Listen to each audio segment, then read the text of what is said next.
আজকে বলতে চলেছি একটি গ্রামের কথা, যেখানের কিছু অংশ ভারতের এবং কিছু অংশ নেপালের। আর সত্যি বলতে এখন এই গ্রামটি ফেসবুক এবং ইনস্টাগ্রামে খুবই ট্রেন্ডে চলছে। তো চলো ঘুরে দেখা যাক সেই গ্রামটি এবং তোমাদের সাথেও শেয়ার করা যাক।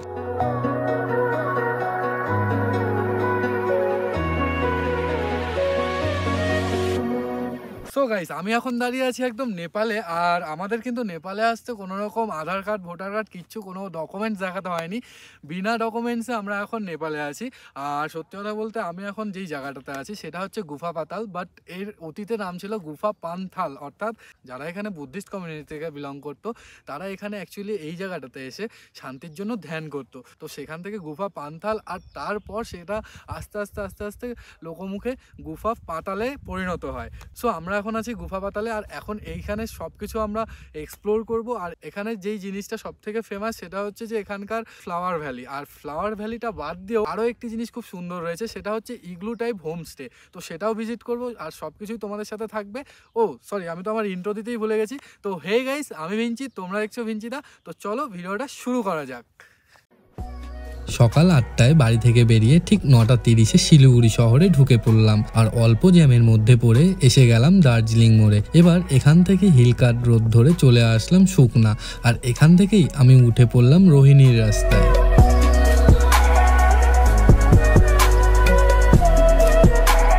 আমরা এখন রয়েছি রোহিণী চেক পয়েন্টে, আর আমাদেরকে এই রোহিণী ক্যাম্পের মধ্যে দিয়ে আসতে হয়েছে। আর এখন আমরা যাচ্ছি মিরিকের উদ্দেশ্যে। দেখতে দেখতে দুধিয়া পার করে পাহাড়ে উঠে পড়লাম। বাই দ্য ওয়ে, আমাদের যেতে হবে মিরিক শহরের উপর দিয়ে।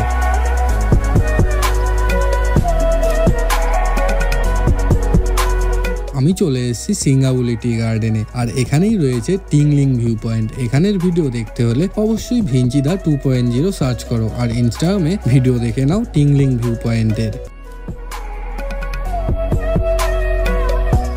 দেখতে দেখতে মিরিক শহরে পৌঁছে গেলাম, আর শহর পার করেই সামনে দেখা যায় মিরিক লেক, নর্থ বেঙ্গলের অন্যতম পর্যটন কেন্দ্র। এখানে চাইলেই শিলিগুড়ি থেকে শেয়ার ট্যাক্সি করে মাত্র 250 টাকা দিয়ে ঘুরে যেতে পারেন।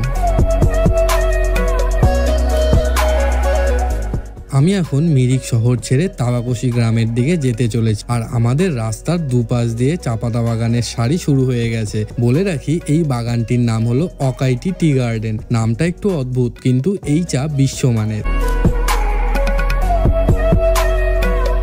আমি এখন পার করছি গোল পাহাড়, আর এখানের ভিউ পয়েন্টটা আমাদের সকলের কাছে খুবই পরিচিত। আর হ্যাঁ, বলে রাখি, মিরিক থেকে আজকের আমাদের গন্তব্যের দূরত্ব মাত্র 11 কিলোমিটার।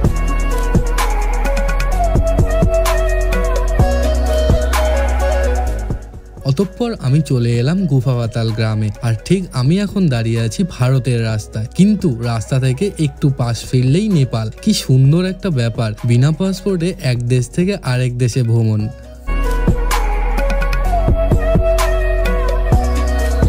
নেই কোনো ঝামেলা, নেই কোনো কাঁটাতারের বেড়াজাল। ঠিক এখানে দাঁড়িয়ে বোঝার উপায় নেই যে এখানে নেপাল এবং ভারত তাদের বর্ডার শেয়ার করছে। যাই হোক, সামনে থাকা রাস্তা দিয়ে আমাকে যেতে হবে এই গ্রামের famous place the flower valley.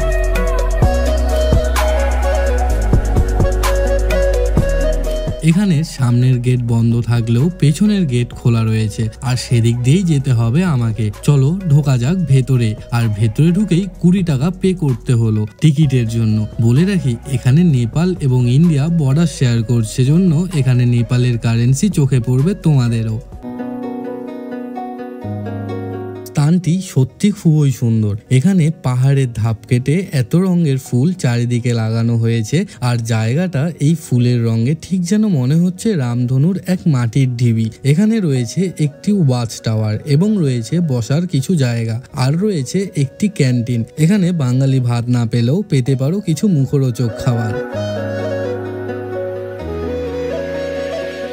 এই বাগানটিকে সাজানো হয় আজালিয়া নামক এক রডোডেন্ড্রন প্রজাতির ফুল গাছ দিয়ে, যা সত্যি এই বাগানের শোভা বাড়িয়ে তোলে। এখানের আবহাওয়া খুবই শান্ত, সব সময় একটা মিষ্টি হাওয়া বয়ে যায়, কিন্তু সূর্যের কিরণ সারাক্ষণ লুকোচুরি খেলে।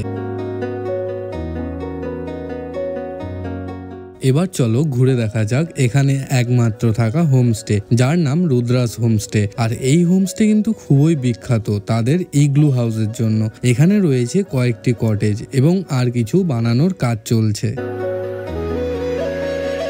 এনাদের নাম্বার দেওয়া রইল। গুফা পাতালের প্ল্যানিং হলে অবশ্যই আগে কন্ট্যাক্ট করে নিও, বিকজ খুবই ক্রেজ এই ইগলু হাউসের।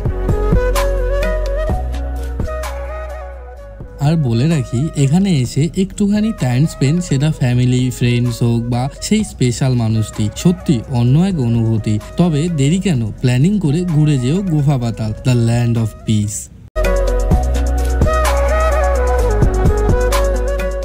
আর হ্যাঁ, ভিডিওটা ভালো লাগলে একটা লাইক, একটা কমেন্ট আর একটা শেয়ার করে দিও। তোমাদের এই একটা লাইক অনেকটা ইচ্ছে শক্তি বাড়িয়ে তোলে কাজ করতে। তবে ভিডিওটা শেষ হচ্ছে এখানেই, দেখা হবে শীঘ্রই নতুন কোনো ট্রাভেল স্টোরিতে। ততক্ষণের জন্য সবাই ভালো থেকো, সেফ থেকো, বাই।